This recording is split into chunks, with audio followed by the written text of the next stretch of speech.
Josh! What?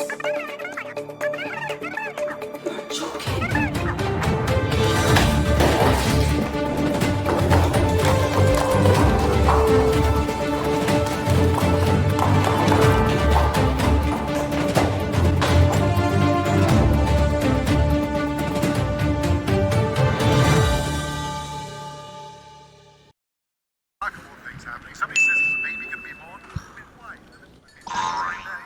Right then, Martin.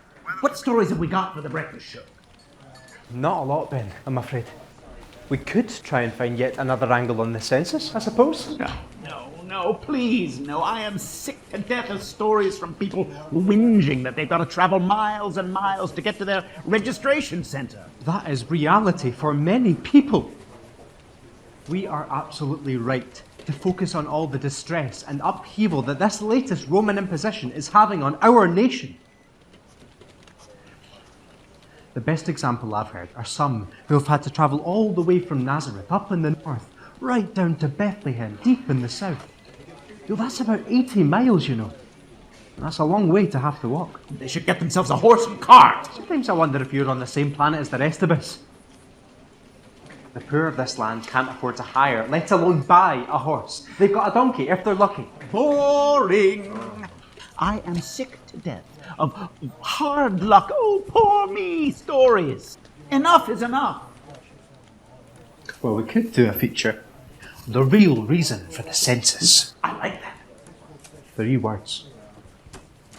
Taxation, taxation, taxation. And have our broadcasting station shut down by the Romans for spreading social unrest? I don't think so. Now, there's got to be something else we can feature. Well, we could do a piece on Herod's latest building project. Oh, he would just love that, wouldn't he? Oh, he'll stop at nothing to try and impress the people that, oh, he's really one of us. When we all know that at best, he's only half Jewish. And he hates our guts. He can build as many temples and public works as he likes, but that's not going to change the views of one single Jew in this nation about that mad tyrant. We could do a phone-in on the subject. That would really get us shut down for sure. So, what do you propose for our main breakfast feature? I was just about to have a good idea. I am so sorry to disturb you. I've just had a call from Josh. This is bound to be good. Ignore him, Ruth. What's he got to say for himself that's so important? Well, he was phoning from Bethlehem. Bethlehem? What's he doing there? He's supposed to be here in Jerusalem. Don't you listen to anything I say. I told you yesterday that he's taken a few days' leave to go and visit a sick relative in Bethlehem. Right. Carry on, Ruth. What was Josh wanting to say? Probably wants even more time off and expects me to pay him. Ben, for goodness sake, please give Ruth the chance to explain. Go on, Ruth. Okay. Well, Josh says that at about 2 o'clock this morning, angels were seen by shepherds who were tending their sheep on the hill just outside of the town, and... Shepherds? You can't believe a word unsavory characters shepherds say. They were probably blind drunk at the time anyway. Well, there is more to it than that. Oh, really? I can't wait. You'll be telling me next that these angels sang to them and told them that something amazing is going to happen. Had already happened, actually. Unbelievable. I told you they were drunk. Ben, please give Ruth the chance to tell the rest of her story. Fantasy would be a better word. Look, apparently, one angel appeared first and announced that a baby had been born in Bethlehem who will be the saviour of the world, the Messiah. And then a whole host of angels appeared with him, singing songs of worship to God and peace to all mankind. Did Josh say anything else, Ruth? Yes, actually. The angel apparently told the shepherds that they could prove that what he said was true by going into Bethlehem, where they would find a baby wrapped in cloth and lying in a manger. And did they? Yes, they did. Josh managed to speak to one of the shepherds to confirm all the details and that they had actually found a baby. In a manger behind the local pub, of all places. In fact, the shepherds were so excited, they roused the whole town to tell them the news. We have got to run this story, Ben, before any other station gets hold of it. This could be a fantastic exclusive for us. Fantastic is right. Martin, we can't do this. It's ridiculous. We've only got these shepherds' word for it. They're well known for being unreliable witnesses. I'm still not convinced they weren't drunk or hallucinating the whole thing. They can't have hallucinated it. Mass hallucination of the same thing just doesn't happen. And as for being drunk, on the basis of Josh's report, Oh, yes. I don't think that they were. Nor me.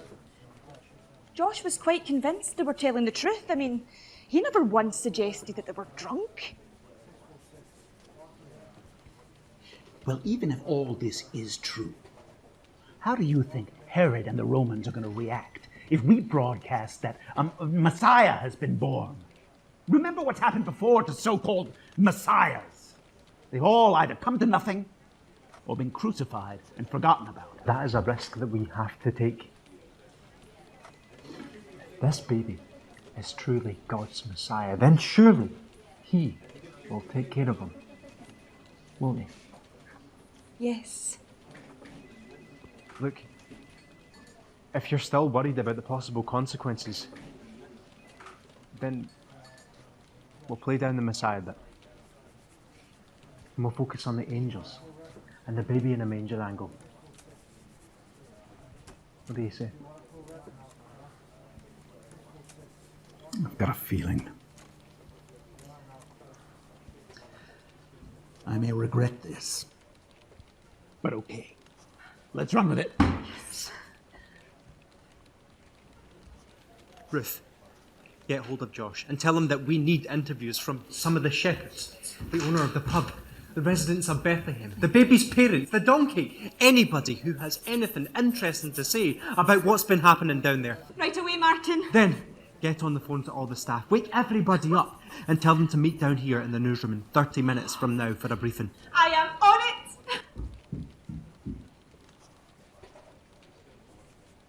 You know, I think you've made the right decision to broadcast this. It's easy for you to say. It's not your head on a block, is it? But I think you're right. I have. Just think. If this story is true, and something's telling me that it is, then it will be us who have broken the news of this world-changing event to the whole world. Isn't that an exciting thought? Yes. If this baby turns out to actually be the Messiah, after all these years of waiting.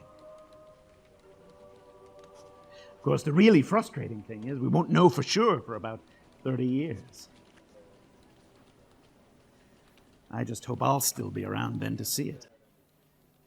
And report on it. And this will be the greatest news that this world has ever heard. Come on. Let's get down to the newsroom.